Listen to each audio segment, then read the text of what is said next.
Hello, Prince residential senior secondary school Govindpura की online class में आपका स्वागत है। मैं आपके शर्मा व्यवसाय प्रबंधन का अध्यापक है। मैंने कल विद्यार्थियों को पढ़ाया और आप विद्यार्थियों को पढ़ाया कि प्रबंध के स्तर के बाद जो है प्रबंध के कितने स्तर हैं, वो 3 स्तरों के बारे में मैंने चर्चा की। उच्च स्तर, मध्यम स्तर, निम्न स्तर। उसके बाद जो है लेसन पूरा हो चुका है, जो है दूसरा लेसन पूरा हो चुका था।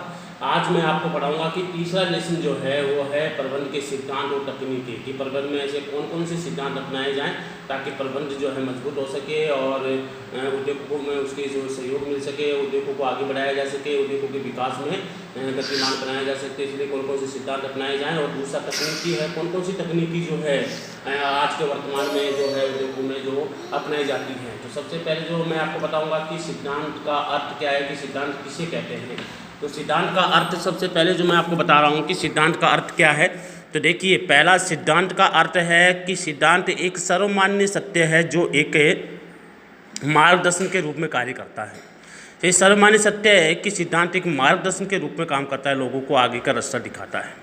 इसलिए सिद्धांत हमारे क्रियाकलाप के रूप में कार्य करता है और सिद्धांत और मार्गदर्शन तो ही और व्यवहारशील की भूमिका निभाते हैं। तो इसलिए करें कि जो सिद्धांत और मार्गदर्शन है दोनों ही जो है हमारे व्यवहारशील की भूमिका निभाने में महत्वपूर्ण योगदान देते हैं। इसलिए सिद्धांत हमारे क्रियाकलाप और व्यवहार निर्णय लेने में मार्गदर्शन के रूप में कार्य करता है या प्रभावी नियम माना जाता है। तो सिद्धांत का दूसरा नाम है नियम।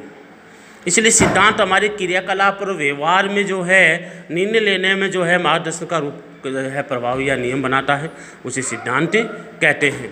इसलिए प्रबंध के सिद्धांत में जो है प्रबंध के सिद्धांत कौन कौन से हैं उनके बारे में अपन चर्चा करेंगे। कि प्रबंध के सिद्धांत से आशय है कि उन वित्तीय सिद्धांतों या नियमों से है जो प्रबंध की क्रियाओं को हमारा मार्गदर्शन करता है।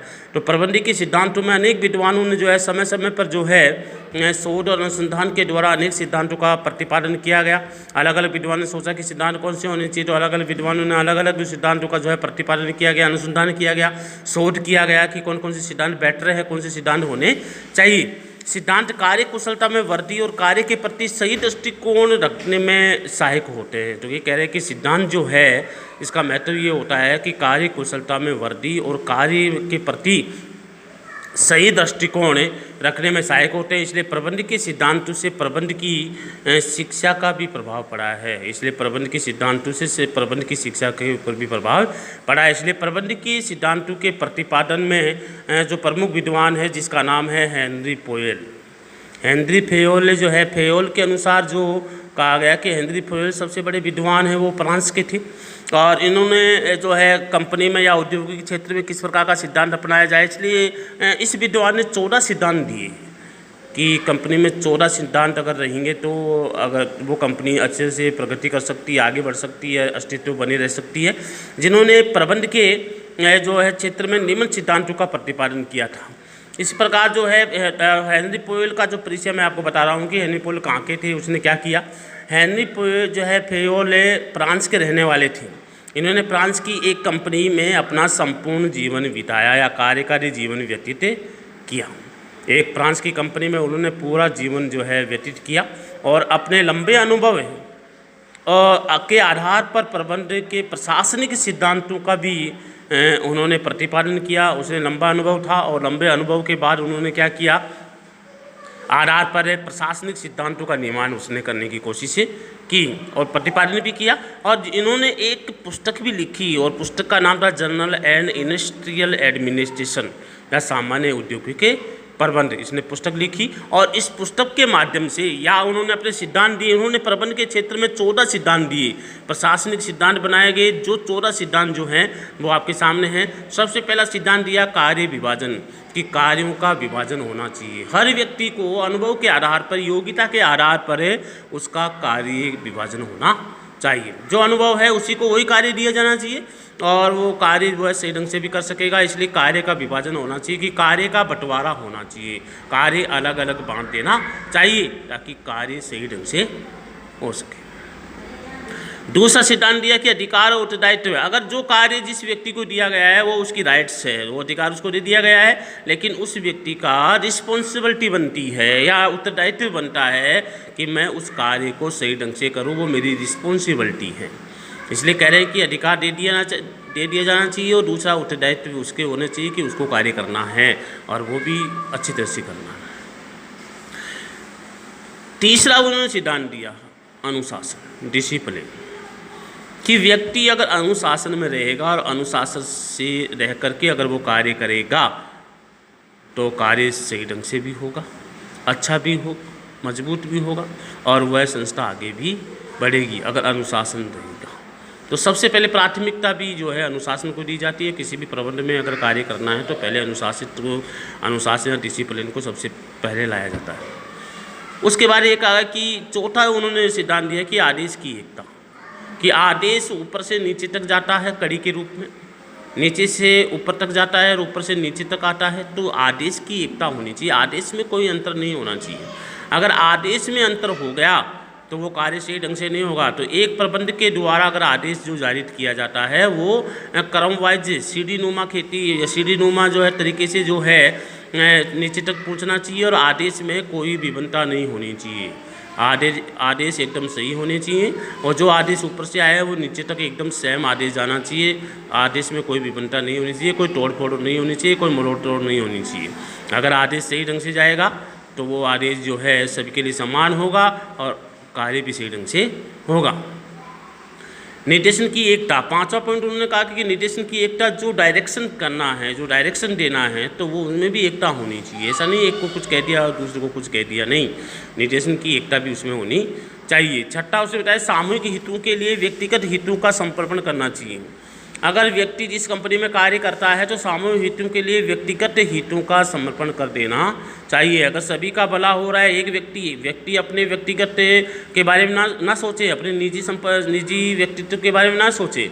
व्यक्ति एक सोच रहा है कि मेरे समर्पण करने से या मेरे द्वारा सभी का भला हो रहा है, तो व्यक्ति को अपने आप को व्यक्तिगत हितों का समर्पण कर देना चाहिए। सामूहिक हितों को ध्यान में रखना चाहिए।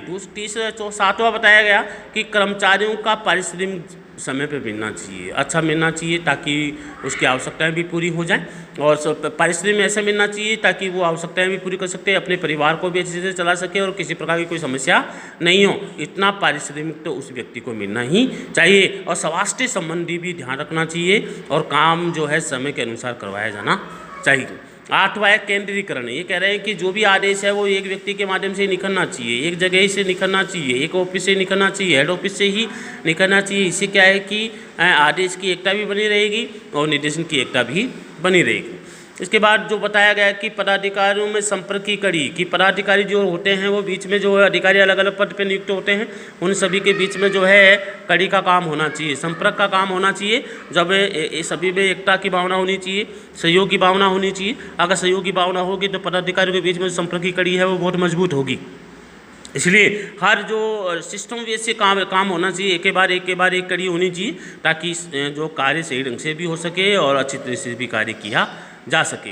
इसके बाद 10वां बताया कि व्यवस्था ऐसी होनी चाहिए, किसी प्रकार की कोई समस्या नहीं होनी चाहिए, परेशानी नहीं होनी चाहिए और किसी प्रकार की जो है समस्या भी आए तो उसका समाधान भी हो जाना चाहिए। तो व्यवस्था सही ढंग से होनी चाहिए। समता का मतलब होता है समानता, सभी व्यक्तियों के साथ समान हित होने चाहिए, किसी एक दूसरे ऐसा नहीं है कि एक का हित हो गया दूसरे का नहीं हुआ। संस्था में सभी को समान माना जाए, चाहे छोटा हो चाहे बड़ा हो, सभी के लक्ष्य एक होते हैं, सभी के उद्देश्य एक होते हैं, सभी के अधिकार सेम होते हैं। इसलिए सभी के साथ समानता का व्यवहार होना चाहिए, सभी व्यक्तियों के साथ समानता का व्यवहार होना चाहिए। इसलिए बार उसने बताया कि कर्मचारियों के कार्यकाल की स्थिरता भी होनी चाहिए। कर्मचारियों का कार्यकाल होना चाहिए, भाई इतने कार्यकाल तक आपको इस पर भी कार्य करना है, इसके बाद इस पर भी कार्य करना है। दूसरी बात निश्चित कार्यकाल होना चाहिए कि भाई 60 साल के बाद जो है आपके सेवानिवृत्त किया जा सकता है, इसलिए कार्यकाल भी निश्चित होना चाहिए। और दूसरी बात है प्रेरणा, अगर वो कोई कार्य गलत हो जाता है तो उसको जो है प्रेरित करना चाहिए, ऐसा नहीं करना चाहिए कि हाँ उसको डिमोराइज नहीं करना चाहिए, उसको जो है प्रेरणा देनी चाहिए, उसको आगे बढ़ने के लिए जो है प्रोत्साहित करना चाहिए। और इसके बाद 14वां सिद्धांत दिया सहयोग की भावना, सभी व्यक्तियों में सहयोग की भावना होनी चाहिए, बिना सहयोग के कोई भी कार्य नहीं किया जा सकता। इसलिए मैंने आज जो तीसरा लेसन चालू करवाया गया है, तीसरा लेसन स्टार्ट करवाया गया है सिद्धांत और उसकी तकनीक। सिद्धांत में मैंने आपको अच्छी तरह से बता दिया गया है कि सिद्धांत किसे कहते हैं, नियम है। सिद्धांतों का दूसरा नाम ये नियम है।